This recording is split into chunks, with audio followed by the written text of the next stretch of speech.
오늘의 사회 이슈를 홍희연 기자가 종합해드립니다.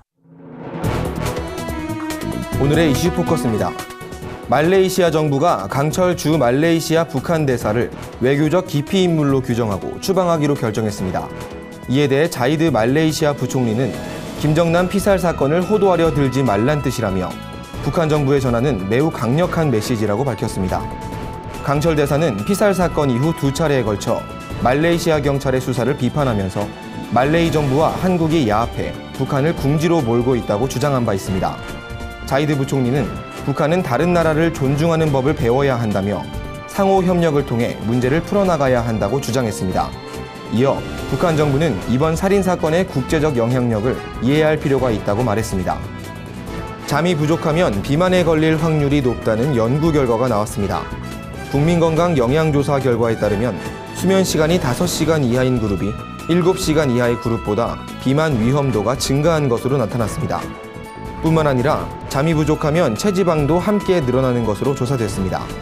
서울대 박상민 교수는 수면 시간이 부족하면 체내 호르몬인 렙틴과 그렐린 분비 균형이 맞지 않아 비만 위험도를 높이고 체지방을 증가시키는 것으로 보인다고 분석했습니다. 렙틴과 그렐린은 체지방을 유지하고 식욕을 관리하는 호르몬입니다. 전문가들은 최대한 수면 리듬을 깨지 않는 선에서 규칙적이고 충분한 수면 시간을 가질 필요가 있다고 조언했습니다. 우리나라 경제 성장률이 OECD 10위권 수준에 머물렀습니다.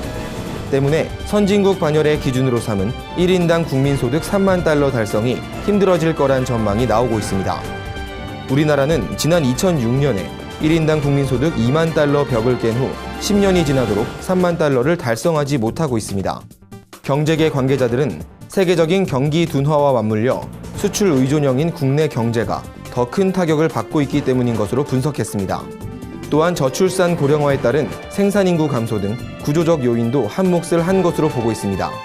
현대경제연구원 김천구 연구원은 생산 가능 인구에서 빠져있는 여성 노동력을 시장으로 더 끌어들여 생산성을 높여야 한다며 기업은 계속해서 고부가 산업을 육성할 필요가 있다고 조언했습니다. 중국이 한국 관광을 금지하면서 우리나라에서도 중국 여행을 계획했다 취소하는 사례가 생기고 있습니다. 대전의 한 시민은 북경으로 여행 계획을 잡았다가 일본으로 장소를 옮겼다며 중국이 사드 배치 문제로 우리에게 위협을 주고 있어 가고 싶은 마음이 없어졌다고 말했습니다. 뿐만 아니라 중국의 한국 제품 불매 운동에 맞춰 중국 제품을 사지 말자는 움직임도 있습니다.